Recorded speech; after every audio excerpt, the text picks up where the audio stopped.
선진국 지수와 신흥국 지수를 적절히 혼합하는 형태의 포트폴리오를 만드는 걸 고려를 좀 해보면 좋을 것 같아요. 항상 이 쏠림 현상들이 심하더라고요. 불과 2, 3년 전만 해도 미국 시장에 쏠렸다가 최근 몇 개월은 국내 시장으로 쏠리게 되거든요. 근데 사실 이제 갈팡질팡 하는 것보다는 지나고 나면 이때가 가장 쌌었구나. 그러면 얘가 어느 정도 성장이 되면 일부 자산을 조금 매각해서 다시 좀 저평가된 쪽으로 좀 옮겨놓는. 그래서 보통은 뭐 미국 중심의 투자도 있고 뭐 국내 중심의 투자도 있는데 얘네들을 적절히 혼합한 형태의 글로벌 투자가 어떻게 보면 장기적으로 봤을 때는 정답이 좀 될 수 있을 것 같아요.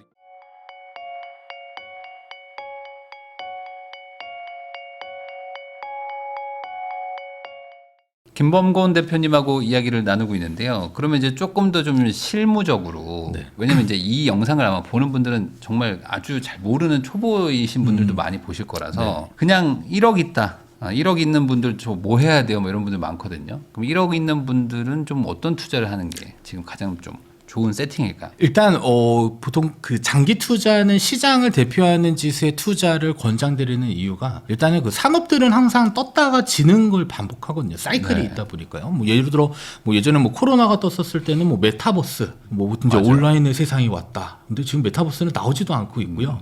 그 다음에 한때 또 2차 전지가 이제 항상 타올랐을 때는 이제 내연기관 자동차는 다 없어지고 그 다음에 뭐 배터리의 중요성 네. 하다가 확 떴다가 또 약간 좀 살짝 지고 있는 형태. 지금은 이제 사실 AI와 관련돼서 이제 핫한데 언젠가는 또 AI 붐도 사실 좀 사그라들 수 있지 않을까라고 볼 수 있거든요. 네. 그래서 차라리 그냥 그러한 여러 가지 산업들이 모아져 있는 특정 그 시장을 투자하는 게 좋은데, 근데 그럼 시장이 도대체 뭔데라고 했을 때는 그냥 국가 지수를 한번 생각해 보면 될 것 같아요. 사실 우리나라가 지금처럼 이렇게 성장할 거라고는 아무도 예측을 못 했거든요. 그러니까 결국 지나고 나면 1년 전 가격이 가장 쌌던 때가 이제 생길 수도 있듯이, 그래서 여러 좀 국가 지수들을 좀 혼합하는 형태의 장기 투자를 좀 해보는 것들도 조금 한번 좀 선택을 해볼 수 있을 것 같고요. 다만 이제 뭐 여러 가지 주가 지수들이 있는데 뭐 선진국 지수라고 하는 것도 있고요, 이 신흥국 지수라고 하는 것도 있습니다. 그래서 보통 뭐 미국의 S&P 500, 나스닥은 뭐 선진국 지수는 맞긴 한데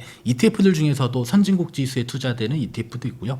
그 다음에 뭐 이렇게 신흥국에 투자되는 ETF들도 있기 때문에 만약에 내가 전 세계에 좀 투자하고자 한다면 선진국 지수와 신흥국 지수를 적절히 혼합하는 형태의 포트폴리오를 만드는 걸 조금 고려를 좀 해보면 좋을 것 같아요. 다만 중요한 건 그 예전에 이제 신흥국 지수를 이제 그 섞어놓은 포트폴리오들이 상당히 많았었는데 한 3년 동안 미국 시장이 오르다 보니까 아마 그 선진국 지수를 안 아마 좋았겠죠? 갖고 있던 분들이 거의 이제 없어지잖아요. 아마 다 손절을 했었을 것 같은데 반대로 생각해 보면 신흥국 지수 안에 우리나라도 있고요. 네. 네, 그다음에 중국도 있고 뭐 여러 가지 이머징 마켓들이 이제 있다 보니까 사실 지금은 엄청 많이 올랐거든요. 그러니까 사실 알 수가 없는 거예요. 어느 시점에 어느 자산이 어떻게 오를지는 절대적으로 판단할 수도 없기 때문에 차라리 시장을 대표하는 선진국 지수, 그다음에 이머징 마켓 관련된 우리나라와 아니면 뭐 중국도 사실 뭐 떴다가 졌다가를 좀 반복하는데 또 너무 많은 자산을 좀 이렇게 몰아서 투자하는 거는 부담스러우니까 적정선에서 조금 전 세계에 투자할 수 있는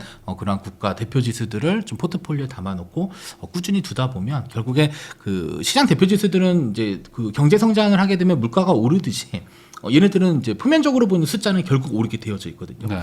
그러면 꾸준히 묵혀놓게 되면 결국 물가 이상의 초과 이익은 발생될 수 있다라고 보시면 되겠습니다. 그러니까 많은 분들이 이제 수익률이 높은 거를 노리지만 사실 수익률 높은 거 노리면 이제 하락률도 엄청 큰 거라서 네. 결국에 이제 목돈을 꾸준히 최대한 오랫동안 태울 수 있는 게 핵심인 거잖아요. 네, 맞습니다. 100만 원이 2배 되는 것보다 1억이 뭐 10% 오르는 게 더 많은 맞아요. 거니까. 네네.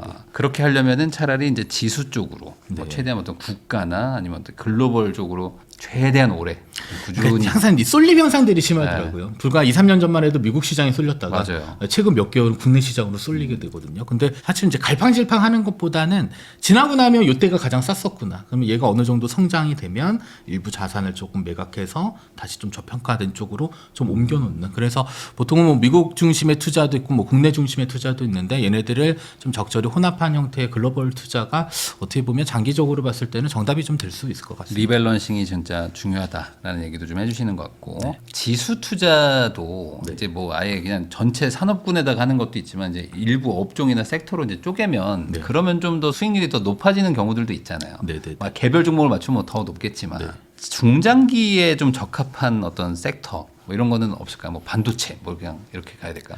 지금은 사실 이제 살펴보게 되면요. 네. 거의 국내 주식 투자하시는 분들한테 한번 여쭤봤어요. 요새 시장이 좋으시니까 수익도 좋으시겠어요? 라고 물어보면 내 계좌는 아직도 파란색이야 라고 얘기하시는 분들이 있거든요. 네. 그럼 도대체 뭐만 올랐을까?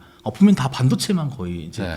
주가를 이제 끌어올렸던 그런 기준이다 보니까 사실 유행을 어느 정도 쫓아가는 건 중요한데 근데 사실 우리가 그 기준이 없어요. 어느 정도 내가 만족할 만한 수익이 발생하게 되면 팔아야 되는데 이 파는 행위 자체를 안 하는 그런 형태의 섹터 투자가 사실 제일 위험하거든요. 그래서 보통 이제 기분만 좋았다. 그냥 그때 팔았어야 했다. 그렇죠. 그런 것들을 좀 많이들 생각하시니까 그래서 이제 시장을 이기는 투자를 하는 것들은 유행을 쫓는 건 좋은데 그래도 어느 정도의 수익을 내가 조금 결정해 놓고 나는 한 20-30%만 먹을 거야라고 하면 그때는 그 목표가 도달되면 이러한 특정 섹터들은 반드시 좀 정리해서 또 다른 섹터들로 좀 옮겨가는 형태의 투자를 좀 해주시는 게 좀 좋을 것 같습니다. 이게 또 지금은 뭐 AI 반도체 뭐 이런 것들이 워낙 잘 나가는데 굳이 그거를 또 이제 피해서 투자할 이유도 없긴 하지만 또 반대로 거기 종목들 안에서 하나를 딱 개별 종목을 맞추려고 하시다가 네. 또 못 맞추면 남들은 다 보는데 나만 또 못 벌잖아요. 네. 그런 경우가 사실 많죠. 네. 그럴 거면 그냥 좀 어떤 섹터 ETF 네, 이렇게 네. 해놓으면은 뭐 수익률이 최고는 아니어도 중간만 가도 네네. 덜 억울한데. 자, 그게 좀 어려운 것 같아요. 네, 그러니까 그 맞출 수 있다라는 생각을 하는 것 자체가 네. 거기서부터 이제 투자가 사실 되게 어려워지는 것 같아요. 맞출 수만 있으면 뭐 뭘 해도 됩니다, 사실. 네. 그 장기 투자를 하다가 항상 그 손해를 보는 케이스가 이제 빠질 때도 있고 오를 때도 있는데 오르는 건 당연하고 빠질 때 이제는 못 버티겠다 해서 막 손절치고 했는데 네. 다시 올라가고 막 그러잖아요. 네. 이거 어떻게 해야 될까요? 좀 주가가 많이 빠지면. 항상 이제 그렇게 생각하셔야 돼요. 지금 가격보다 떨어진 건 사실 그냥 세일한다, 박앤세일 중이다. 그러니까 하락했을 때 잘 사야 되는데 이 사람이 심리적으로 하락한 건 더 떨어질까봐 못 사는 경우들도 종종 생기게 되거든요. 네. 그래서 차라리 이제 투자할 때 마음가짐이 하락했을 때는 조금 더 싸니까 더 많은 자금들을 가지고 투자를 해서 어느 정도 시장이 회복될 때까지 기다리셔야 되는데 보통 물리는 경우가 있어요. 만약에 마이너스 20-30%가 났는데 그러면 이제 의견을 드려요. 한번 더 사보시는 건 어떻겠어요?라고 했을 때 안 사시더라고요. 근데 그렇죠. 언제 파실 거예요?라고 하면 원금이 도달되면 파실 거래요. 그러니까 원금에 대한 집착. 네. 근데 어떻게 보면 지금이 제일 싸거든요. 그러니까 저렴할 때 최대한 꾸준히 사서 시간에 대한 투자를 좀 하게 되면 사실 더 빨리 원금이 회복되는 구간들도 만들어줄 수는 있는데 하락했다라는 것은 사실 뭐 공포스러울 수는 있는데 어떻게 보면 조금 더 낮은 가격에 살 수 있는 기회다라는 그런 마음을 가지고 조금 투자를 해보시는 것도 좀 좋을 것 같고요. 다만 이제 처음에 애초에 이제 포트폴리오를 구성할 때 어느 정도 균형 갖춘 포트폴리오들이 좀 필요한 것 같아요. 예를 들어서 1,000만 원을 가지고 10종목을 그냥 100만 원씩 쪼개 샀다라고 하면 시장은 10%잖아요, 각각. 근데 걔네들이 어차피 나중에 오르락 내리락 했었을 때 일부 팔아다가 일부 사는 그런 균형을 맞춘 형태의 투자를 하면 되는데 보통은 그렇지는 않더라고요. 어떤 특정 종목에만 자꾸 쏠려 있다 보니까 물을 타더라도 이제 네. 보통 물타기라고 하잖아요. 티도 안 나는 그런 형태들이 좀 많이 있기 때문에 애초에 좀 장기 투자는 좀 구조화를 좀 잘 만드셔서 최소한 이제 투자 비중에 대한 이해와 그다음에 그거에 맞춘 종목 선택들을 좀 해주시고요. 그다음에 주가가 떨어지게 되면 상대적으로 오르는 종목들도 분명히 존재할 네. 수 있거든요. 그때는 일부 오른 종목들을 이익 실현해서 낮아진 종목에 다시 재투자하는 이런 형태의 좀 투자를 좀 해주시면 좀 좋을 것 같습니다. 이게 지수 ETF나 뭐 섹터 ETF는 말씀하신 대로 야 이건 박앤세일이야 이게 어느 정도 좀 와닿는데 네. 개별 종목이 빠지기 시작하면은 네. 모르겠는 거지. 이게 어떡하지? 여기 이거 박앤세일인가 아니면 여기 네. 더 빠지나 이제 그러다 보니 네. 가능하면 장기 투자는 좀 지수로 하는 게 네, 그냥 수틀리면 이제 도망가야 된다라고. 네. 일단 사실 영원히 회복 안 하는 것도 있거든요. 맞아요. 네. 개별 종목들은 진짜 어떻게 될지 모르는 네, 거라서. 그렇기 때문에, 그러니까 사실 파는 거를 정해놓고 하는 것도 사실 쉽진 않아요. 뭐 내가 뭐 마이너스 10% 되면 손절하겠다 이게 사실 이 사람 마음이 그렇지 않거든요. 어렵죠. 네, 그렇기 때문에 장기 투자는 이왕이면 시장을 대표하는 그런 지수 거기에 조금 더 내가 알파를 가져가겠다라고 하면 그래도 조금 유행을 쫓는 섹터를 하시되 다만 너무 많은 비중을 섹터로 두지는 마시고요. 그 다음에 개별 종목들은 좀 어렵습니다. 사실 이 정답이 없는 게임이다 보니까 뭐가 무조건 좋다 나쁘다라고 판단하기 어렵기 때문에 그래서 사실 ETF를 좀 최근 많이들 선호하시는 게 아닐까. 개별 종목에 대한 투자의 어려움을 그래도 좀 상쇄시켜줄 수 있는 투자처가 ETF니까 그래서 상장지수 펀드를 좀 꾸준히 하시는 걸 좀 권장드리고 싶습니다. 지금 뭐 삼성전자가 뭐 20만 원 넘어가고 하이닉스 뭐 100만 원 넘어가고 있는 네. 와중인데 국내 주식 투자를 지금 들어가는 거 이거에 대해서도 어떻게 생각하세요?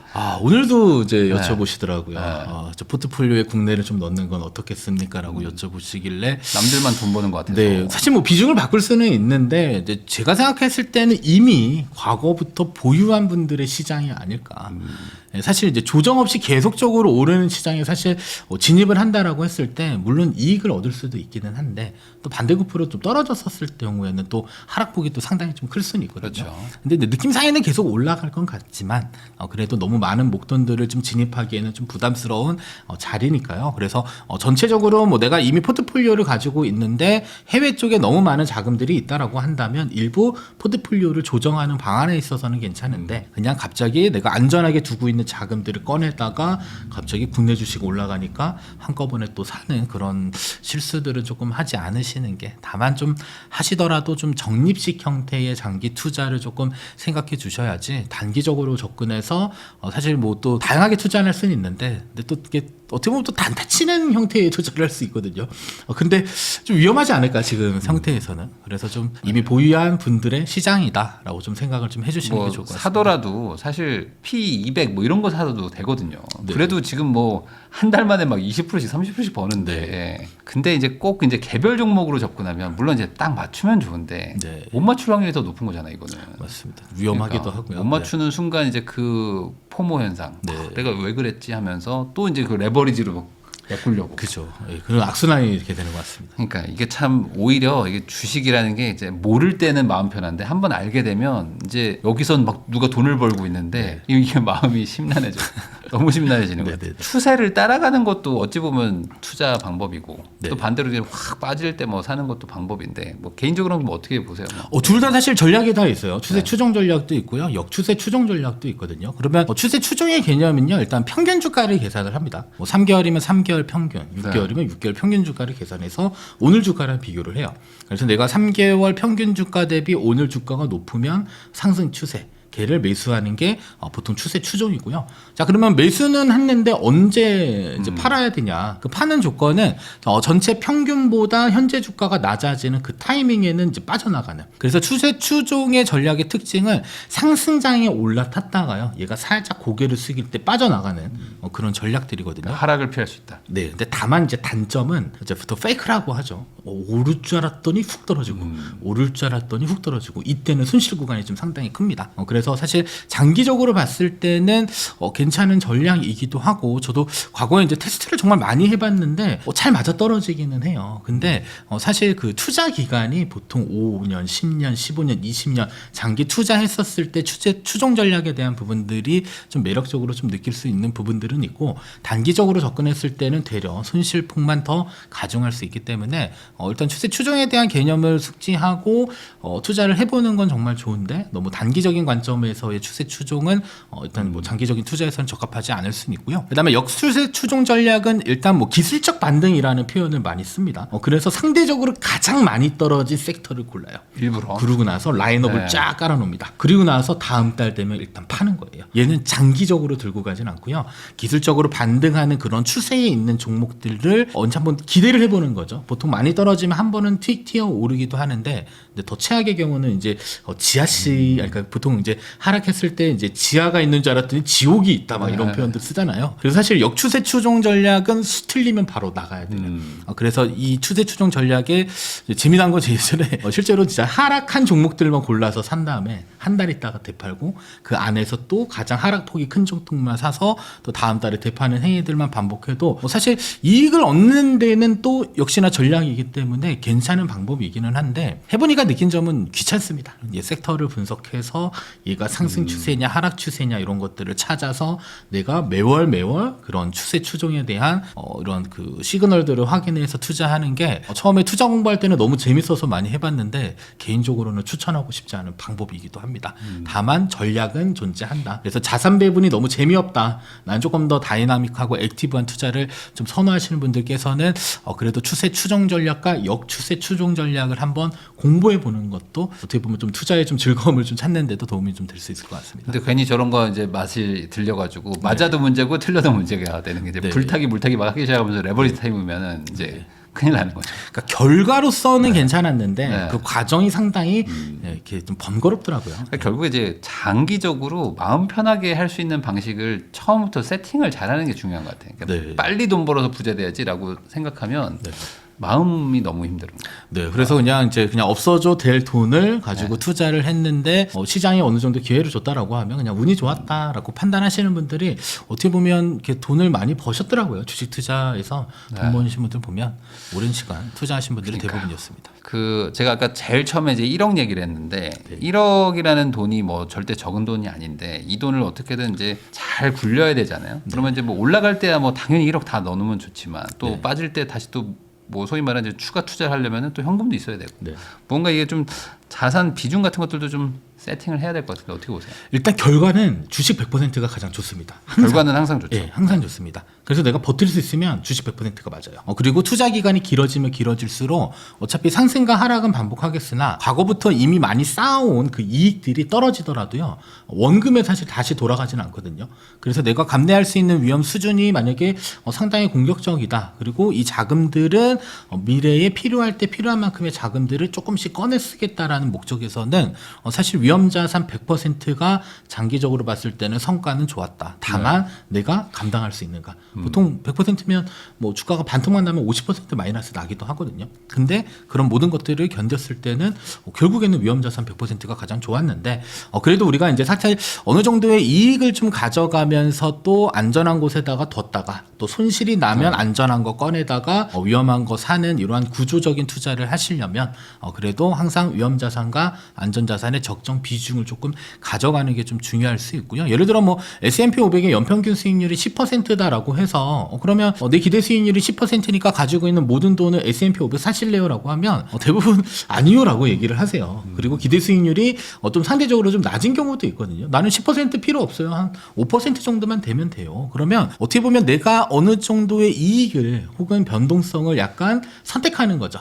그 선택의 기준이 사실 위험 자산을 전체 몇 퍼센트 가져갈까에 대한 부분들로 생각해 볼 수 있거든요. 그래서 뭐 S&P 500이 10%, 안전 자산이 만약에 기대 수익률이 3%면 그 둘을 그냥 5대 5로만 섞어도 6.5% 정도의 기대 수익률이 돼요. 그래서 나는 기대 수익률이 한 6%다라고 하면 저는 그냥 한 50%는 안전하게 두시고요. 50% 정도는 뭐 미국을 대표하는 지수만 투자하더라도 중간 이상은 무조건 가져갈 수 있기 때문에 그래서 투자 성향을 일단 분석해서 배분을 하는 것도 중요하지만 그래도 어느 정도의 기대 수익률 관점에서 내가 어느 정도의 수익을 원하는지 먼저 체크해 보시고 그거에 맞춰서 비중을 만드는 게 또 좋은 방법이 될 수가 있습니다. 그래서 뭐 이론적으로는 뭐 공격이면 7대3, 안정이면 뭐 3대7라고 얘기는 하지만 사실 이런 것들은 다 숫자에 불과할 뿐이고요. 그냥 내가 가지고 있는 어느 정도의 연평균 수익률에 맞춰서 포트폴리오를 조금 만들어 놓는 게 좋을 것 같습니다.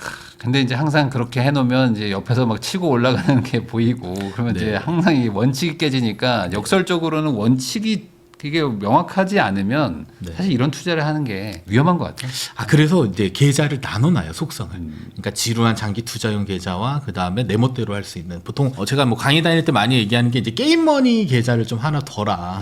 우리가 항상 지루한 투자만 할 수 없으니까 투자에 좀 재미, 내 멋대로 좀 하고자 하는 그런 투자 방식들을 좀 선호한다고 하면 일단 금액을 조금 정해 두시고요. 그 다음에 계좌 하나에는 조금 공격적인 투자를 좀 해보는 것도 조금 어떻게 지루한 투자를 조금 이렇게 극복할 수 있는 방법이 좀 될 수도 있습니다. 네, 결국에는 이제 투자라는 거는 사실 뭐 정답이 없는 것이고 지나봐야 결과가 나오기 때문에 항상 그때그때 막 휘둘리는데 그 휘둘리지 않고 좀 꾸준하게 할 수 있는 설계도 설계를 잘 해놔야 된다. 네, 그래서 사실 이제 계획을 세우는 게 가장 중요한데 보통 다들 계획을 안 세우시죠. 계획 안 세우고 그냥 계좌 만든 다음에 삼성전 샀는데 지금 2배 올라가니까 큰일 났다면서 이제 더 땡겨서 지금 맞습니다. 계좌들의 그 신용이 지금 엄청나게 늘었다는데 이게 어쨌든 지금 분위기는 좋기 때문에 여기서 또 이제 잘들 또 잘 나오셔야 되는데 잘 빠져나오는 게 정말 중요한데 그러니까요. 아마 또 오늘 사신 분들도 정말 많을 거거든요. 엄청 많을 것 같기는 합니다. 근데 또 이게 안 살 수도 없는 게 사면 또 계속 지금 되니까. 그죠? 돈 복사가 되고 있어가지고 아 근데 이게 코인 같은 것들도 보면은 돈 복사 된다고 할 때 또 막 들어가셨다가 또 네, 한번 지금도, 물리니까 네. 참 이게 참 어렵지만 뭐 그럼에도 불구하고 또 각자의 책임으로 최대한 좀 좋은 선택들을 하셔야 될 것 같습니다. 지금까지 김범곤 대표님 모시고